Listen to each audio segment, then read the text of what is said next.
네, 시청자 여러분 안녕하십니까? 공감 토크의 심재호입니다. 푸르름이 익숙해져가는 5월 가정의 달입니다. 5월에는 근로자의 날, 어린이날, 어버이날, 스승의 날, 부부의 날 등 가족 구성원의 의미를 일깨우게 하는 기념일이 많은데요. 이런 가정의 달에 정작 보호받아야 할 우리 어린이들을 아이러니하게도 학대받는 사례가 많다는 보도도 있었습니다. 오늘은 보건복지부 산하기관인 아동권리보호원의 장화정 본부장을 주대 우리 어린이들이 보호받아야 할 권리와 어른들의 책임과 의무에 대해 알아보도록 하겠습니다. 네, 이 자리에는 아동권리보장원의 장화정 본부장님 나와주셨습니다. 안녕하세요. 네, 반갑습니다. 네, 5월 하면 우리 그 아동 관련된 업무를 하는 곳이 가장 바쁠 텐데요. 이렇게 방송에 출연해 주셔서 고맙습니다. 네, 반갑습니다. 네, 사실 아동권리보장원 하면 좀 생소하거든요. 저도 생소한데 우리 시청자 여러분께서는 더 생소할 수 있을 것 같아요. 어떤 곳인지 좀 설명 좀 부탁드릴까요? 대한민국의 모든 아이들의 안전과 행복을 추구하는 그런 권리를 보장하는 기관으로 보건복지부가 작년 7월에 설립한 아동복지에서는 첫 번째 공공기관입니다. 아, 그러니까 우리가 흔히 우리가 많이 익숙해져 있는 뭐 소비자 보호원 네, 이런 것과 그렇죠. 같은 개념이라고 볼 수 네, 있겠군요. 네.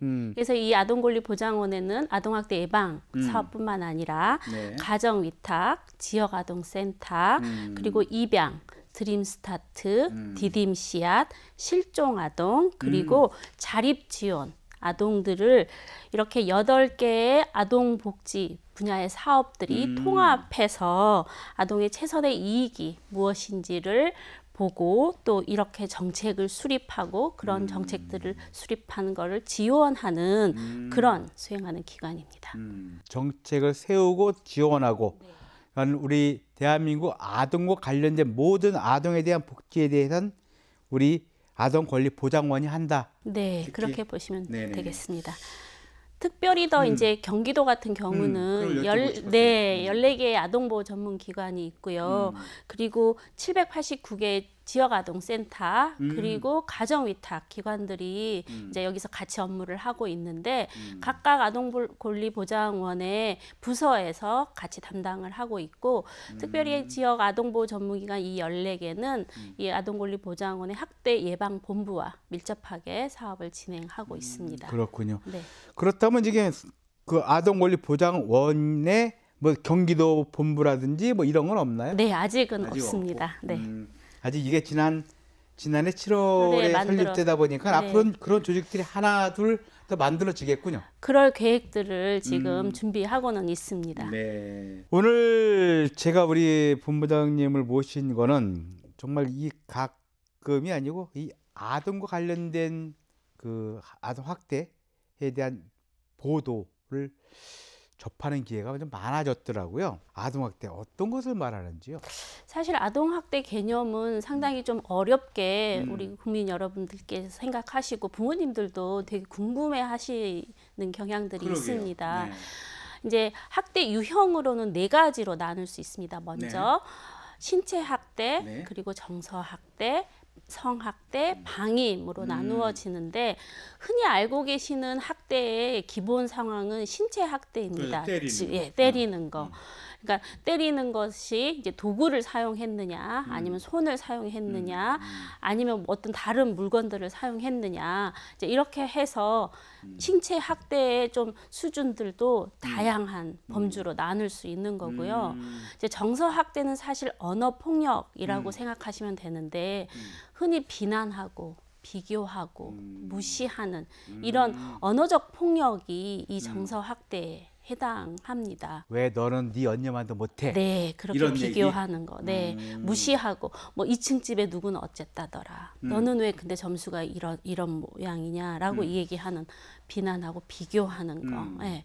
그리고 이제 무시하는 거죠. 뭐 하는지 넌 그것도 못해? 네, 이런 그런 거. 네. 그래서 이런 게 전부 다 언어 폭력에 해당하기 때문에 사실 정서 학대가 상당히 만연되어 있다라고 그러게요. 보여집니다. 저 역시도 지금 반성하게 되는데요. 네, 그래서 반성을 우리가 하고 조금 더 아이들에게는 좋은 언어와 그리고 올바른 훈육을 해야 된다라는 생각을 합니다. 그리고 이제 요번에 N번방 관련해서 여러 가지 얘기가 그 성범죄와 관련된 여러 가지 그랬죠. 얘기가 나온 것처럼 이 성학대는 정말로 스펙트럼이 다양합니다. 그러니까 이제 노출에서부터 시작해서 정말 관계를 하는 것까지 그래서 성학대에 관련된 여러 가지 범주를 나눌 수 있는 거고요. 그리고 이제 방임이라는 게 있습니다. 흔히 우리가 알 수 있는 것은 내버려 두는 거죠. 방치한다고. 네, 방치한다. 이제 그 중에서도 이제 교육적 방임이라고 그래서 우리는 중학교까지 의무 교육입니다. 그렇죠.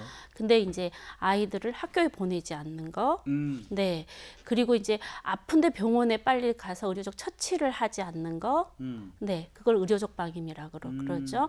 그리고 이제 빈곤하고 상당히 연결되어 있는데 물리적인 환경이 이제 제대로 아이가 양육되어질 수 있는 공간이 아닌 그런 상황들, 즉 곰팡이가 피어 있고 냉장고 문을 열어도 아이들이 먹을 수 있는 것들이 네, 없고 뭐 이런 것들은 물리적 방임이라고 보여집니다. 그래서 이 방임에도 꽤 여러 가지 범주로 지금 저희가 다루고 있는 상황입니다. 사실 좀 애매한 부분도 없지 않아 있겠네요. 그렇죠. 방금 말씀하셨던 것 가운데 예를 들어서 냉장고 문을 열었는데 우리 아이들이 먹을 게 없다. 근데 그게 아이들을 방임하기 위해서 안 넣는 게 아니고 그렇죠. 가난해서 없을 수 경우는 있죠. 그렇죠. 네. 근데 이제 우리 대한민국이 요즘은 지원 체계가 꽤 많이 되어 있죠. 특히 영유아 같은 경우는 영유아 수당도 있고. 해야 되는데 그것도 안 네. 하면 어떻게 이제 되겠지? 그런 거를 받으셔서 아이들을 위한 물품을 사 주셔야 되는데 사실 술을 드시거나 도박을 하시거나 뭔가 이제 이렇게 관심이 네, 멀어져 있는 상황에서 그런 상황이면 그렇겠군요. 충분히 방치라고 보여질 수 있다라는 거죠. 네. 네, 네. 아까 이게 신체에 관련돼 가지고 우리가 보통 우리 어머니들도 그렇고 저도 지금 우리 아이들이 이미 다 시집갈 나이가 이미 지났습니다만 우리가 사랑의 매를 만들잖아요. 어렸을 그렇죠. 때는 저기 네. 딱 그거. 그래서 사랑의 매라고 이렇게 그러게요. 걸어놨잖아요. 이것도 네. 사랑을 빙자한 폭력이 되겠군요. 그렇죠. 그런데 사랑의 매를 들고 때리진 않았어요. 이게 위협은 될 수 있겠죠. 말 안 들으면 혼나? 이런 것도 폭력이 될 수 있을까요? 충분히 폭력입니다. 그런가요? 네, 아이들 정서상 불안하고 힘들어질 수 있으니까. 네, 그리고 이제 그렇게 사랑의 매를 빙자해서 우리가 뭔가 우리가 원하는 부모가 원하는 거를 받아내려고 하는 거잖아요. 그렇죠. 근데 아이의 욕구나 아이의 권리나 아이 입장에서는 사실 우리가 생각하지 않는다는 거죠. 아동학대 정말 심각하다는 보도가 많습니다. 저도 취재를 하면서 많이 느낀 건데 어떻습니까? 지금 현재 아동학대 실태는? 2018년에는 한 33,000건의 신고가 들어왔습니다. 전국적으로. 그 중에 이제 우리 경기도가 차지하고 있는 게 한 25%, 한 8,300건 정도 수준을 차지하고 있고요. 우리 안산 지역은 1,300건 정도 차지하고 있습니다. 1,300건. 네. 그래서 우리 경기도가 25% 정도로 신고의 접수를 받고 업무를 하고 있는데 사실 그러면 이제 우리 경기도 도민 여러분들께서 경기도는 왜 이렇게 아동학대가 주범이다. 많아? 이렇게 생각하시는데 사실 그게 아니라 아동학대 인식에 대한 높이가 달라졌습니다. 그래서 우리 도민들이 아 이거 학대야 라고 신고를 더 많이 해주시고 발굴을 더 많이 해서 아이의 안전이 훨씬 더 많이 확보됐다 라고 해석하시면 되겠습니다. 이 아동학대의 가해자가 친부다 가장 많다라고 하는 얘기는 뭔가요? 사실 아동학대가 가정 내 학대가 사실은 많습니다. 그래서 여전히 70%를 넘어서고 거의 80%까지가 항상 80%는 친부모에 의한 학대다라고 얘기를 하는 상황입니다. 하기는 그렇죠. 직접적인 관계가 있으니까 네, 친부모일 그렇죠. 수밖에 없네요. 네. 사실 계부모에 의한 학대들이 뉴스를 타기 때문에 사실은 이제 거기서 학대가 더 많이 일어나는 거 아니야라고 얘기하지만 이제 사실은 가정 안에서 우리가 아이들과 더 많은 관계를 맺고 있기 때문에 친부모의 학대가 여전히 사실 친부모이기 때문에 자녀에게 쉽게 대할 수 있는 거죠. 그렇죠. 네. 그러니까 또 내가 네 엄마, 내가 네 아빠니까 이 녀석 한 대 맞아. 이런 빌미로다 이런 게 자주 이제 일어나는 것 같은데, 아까 이제 앞서서 말씀하셨지만 우리의 반성할 것은 없는지 이런 얘기를 하셨는데, 아동학대의 책임 가족에게 있습니까? 아니면 우리 물론 가족에게 있겠죠. 우리 이웃이나 이 사회의 책임은 없을까요? 네, 분명히 있습니다. 사실 요번에 우리가 코로나 바이러스를 경험하면서 전 세계가 하나인 것을 사실 알게 된 거잖아요. 그렇죠. 네. 근데 지금까지는 아동학대가 어느 가정의 한 단면이라고 생각을 했습니다. 그렇죠. 뭐 내 아이 내가 잘 키우면 되는 거 아니야 라고 생각했는데, 이제 이렇게 학대로 인해서 트라우마를 가진 아이들이 분노, 폭발, 뭐 이런 부분들로 인해서 폭력이 난무해질 수도 있고, 사실 학대의 가장 문제는 신뢰론 관계를 형성하는 데가 어려움이 가장 많습니다. 그렇겠죠. 네, 그래서 이런 신뢰론 관계가 이제 잘 형성되지 않는 이런 사회가 된다면 이런 사회 구성원들이 훨씬 더 어려움을 직면할 수밖에 없는 거죠. 그래서 이렇게 이제 사회 구성원들이 아이의 권리를 인정하고 조금 더 존중하는 사회를 만들어야 된다는 그런 책임이 분명히 있다라고 생각을 합니다. 이렇게 이제 반성과 어떤 문제의식을 우리가 알았으면 어떻게 해결해야 되는 해결책이 있어야 될 것 같은데요. 네, 특별히 그러니까 우리가 지금 흔히 알고 계시는 폭력을 사용하는 것은 안 된다라는 것뿐만 아니라 부부싸움 혹시 하실 때 아이들한테 노출하시면 안 되는 상황이라는 거, 폭언을 아이들과 하시면 좀 조심해 주십사라는 그런 우리적인 사회적인 책임도 있는 거고요. 그리고 아까 말씀드린 것처럼 보호자 없이 사실 아이가 방치되는 거.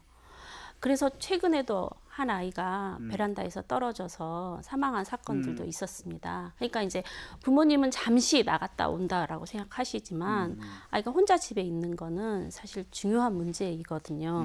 이제 이런 것도 사회적인 인식 안에서 학대다라는 부분들을 좀 아셨으면 하는 바람이 있고요. 특별히 더 말씀드리고 싶은 건 사실 저희가 지금 저출산이잖아요, 우리나라가. 근데 저출산인데 이미 태어난 우리 아이들을 학대 없이 좀 권리적인 측면에서 안전하게 잘 자라게 하는 것이 사실 우리 사회의 책임이 아닌가. 그런 생각도 사실 되고요. 특별히 이제 이번 디지털 성범죄 문제로 인해서 이 행위자에 대한 처벌, 특히나 양형 기준 이런 것들을 강화해야 된다라는 말씀도 있었고, 아동보호 전문기관이 이제 함께 업무를 하는 지자체나 그리고 여러 쉼터들, 그렇죠. 그리고 이제 유관기관들 간에 정보 공유도 좀 잘 돼서 아이들이 사각지대 없이 좀 안전히 보호됐으면 하는 그런 바람도 사실 가지고 있는 거죠. 그러니까 법적인 보완도 분명히 필요할 테고, 네. 사회적 인식 개선도 더더욱 필요할 거고요. 네. 근데 그렇게 하기 위해서는 누군가 나서서 이런 방안을 만들어 내야 되잖아요. 그것이 또 우리 권리보장원에서 해야 될 일일 테고요. 네. 뭐 준비한 게 있습니까? 그래서 최근에 그래서 이제 정부가 작년에 포용국가 아동정책이라는 것을 만들어냈고, 그거를 토대로 이제 올해 아동 정책 기본 계획을 세우고 있습니다. 이제 거기 안에 이제 그런 여러 가지 내용들이 법적인 부분, 그리고 아동보호 전문기관이 신속히 대응할 수 있는 체계 마련, 그리고 이제 아이를 국가가 공적인 시스템 안에서 보호해야 된다는 그런 책임들, 그런 것들이 이제 다 같이 녹여들여서 아마 이 5월 안에 그런 정책들이 더 국민들에게 나누어질 계획입니다. 지금 이제 그 아동학대의 어떤 근본이라 하면은 그 뭐 짜증내는 아이들, 또 짜증을 내는 부모들 사이에서 갈등이잖아요. 그렇죠. 최근에 어떤 그 코로나19로 인해서 붙어 살고 또 한 공간에서 오랫동안 머물다 보면 잠깐 보이는 것들로 인한 스트레스가 아닐까 싶은데요. 그런 거에 대해서 지금 우리 그 아이들 그동안 학교 많이 못 갔잖아요. 이런 거에 대해서 우리 그 아동권리보장원에서 어떤 내놓을 어떤 묘안 같은 거 없나요? 일단 저희가 부모님들의 스트레스 관리 그리고 학대를 가정 안에서 예방할 수 있는 방안 이런 것들을 사실 아동권리보장 홈페이지에 이제 올려놓고 많은 정보들을 제공하고는 있습니다. 그러니까 사실은 이제 이 코로나 바이러스로 인해서 거리두기를 하다 보니까 가정 내에서 부모님들이 너무 책임이 많아지셨고 어깨가 무겁다고 네, 하더라고요. 그리고 이제 아주 힘든 시기를 보내고 계신 걸로 저희도 알고 있습니다. 부모나 아이나. 네, 그래서 이제 그런 것들로 해서 저희가 좀 준비를 하고 있어서 아동권리보장원 홈페이지를 한번 찾아봐 주시면 많은 정보들이 거기에 제공되고 있다라고 보여집니다. 네. 이런 일을 하시면서 제가 또 이제는 궁금하고 답답해가지고 이런 질문 저런 질문 드리지 않습니까? 이런 질문들 직접적으로 많이 받으시죠? 그렇죠. 또 특히 이제 우리 본부장님도 아이를 이제 다 키우셨겠지만 부모 입장에서 또 동료 부모들한테 이런 질문들을 많이 받을 텐데 이 자리를 빌어서 많은 우리 학부모들 그리고 이 사회 시민 여러분들께 뭐 드리고 싶은 말씀 있으면 해보시죠. 제가 이제 몇 가지 좀 추려서 말씀을 드리고 네네. 싶은 게 아동학대는 신속히 발견이 되는 것이 가장 우선입니다. 그러려면 이제 예방도 중요한 사업이고 그리고 발견할 수 있는 신고 체계를 마련하는 거 그리고 지속적인 개입을 통해서 올바른 양육하는 방법으로 시스템이 바뀌어야 된다는 거죠. 그래서 이제 현재 지금 우리 대한민국에서는 이 아동 행복 지원 시스템이라 그래서 발굴하는 체계를 가지고 있습니다. 즉 빅데이터를 통해 가지고 고위험군 가정에 미리 가서 사전에 예방하는 차원으로 학대로 연결되지 않도록 지원하는 체계를 가지고 있을 뿐만 아니라 신고라는 체계를 가지고 경찰하고 협조해서 서로 통보하고 신속히 발견하는 체계를 마련할 뿐만 아니라 우리 부모님들에게 양육과 관련된 여러 가지 정보들을 제공하고 있고 또 그런 정보들로 인해서 부모님들이 내가 아이 양육하는 방법들을 미처 숙지하지 못했습니다 라는 반성도 하고 올바른 부모가 되기 위해서 우리가 어떻게 해야 되는지도 서로 고민하는 상황이 됐었죠. 그래서 이제 이런 모든 것들이 잘 원활하게 이루어지기 위해서는 사실 국가가 주시는 여러 가지 가장 좋은 방안 중에 예산을 확보해 주시는 것도 반드시 우리가 함께 해야 되는 일이라고 보여지는 거고요. 사실 오늘 여러 부모님들이 함께 이 시간을 나누고 계시겠지만 아이는 사실 내 소유물은 아닙니다. 네, 그래서 내가 단지 화난다고 내가 지금 아이들 삼시세끼를 밥해주면서 이 아이들 학교 안 가는 문제를 다 나 혼자 하고 있다라고 생각해서 가장 연약하고 심리적으로 불안정한 아이에게 그런 것들을 투사하거나 소리를 지르시거나 아니면 막 때려서라도 뭔가 이런 문제들을 해결하려고 하고 계신다는 거죠. 근데 분명히 그거는 부모로서 의무이시기도 합니다. 근데 잠시만 심호흡 한번 하시고 아이들과 대화를 시도해 보시면 사실 가장 올바른 부모 양육으로 가실 수 있는 첫걸음이라고 생각합니다. 사실 저희가 코로나를 하면서 손 씻기가 얼마나 가장 쉬운 방법 중에 하나였죠. 그럼 지금 우리가 부모로서 할 수 있는 거는 먼저 심호흡. 한숨이 아닙니다. 네, 심호흡 먼저 시작하시고 아이들과 함께 오늘도 행복한 하루를 보내셨으면 좋겠고요. 이 많은 정보들은 아동권리보장원 홈페이지에 있으니까 한번 참고해 주시면 좋겠습니다. 네, 우리 본부장님께서 정말 하고 싶은 말씀이 참 많으셨던 것 같습니다. 예, 방금 말씀하셨던 것처럼 우리 아이는 부모님의 소유물이 아닙니다. 분명한 그들만의 인격체인 걸 인정해 줄 때 함부로 쉽게 우리 아이들에게 대하지 않겠죠. 네, 오늘 바쁜 시간 내주셔서 고맙고요. 또 이렇게 우리 아이와 복지와 관련된 중요한 일이 있을 때는 다시 한번 나와서 이렇게 좀 좋은 정보를 함께 공유했으면 좋겠습니다. 그게 바로 우리 아이들을 잘 키우는 길이 아닌가 싶기도 하네요. 오늘 바쁜인데 나와주셔서 고맙습니다. 감사합니다. 네, 다시 한번 말씀드리지만 우리 아이들은 또 하나의 분명한 인격체입니다. 부모님의 소유물이 아닙니다. 아이들 정말 때리거나 방임하거나 큰소리 지르는 것도 좀 하지 말아야 되겠죠. 저 역시 반성하겠습니다. 오늘 저희가 준비한 시간은 여기까지입니다. 오늘도 끝까지 시청해 주신 시민 여러분 고맙습니다. 행복하십시오.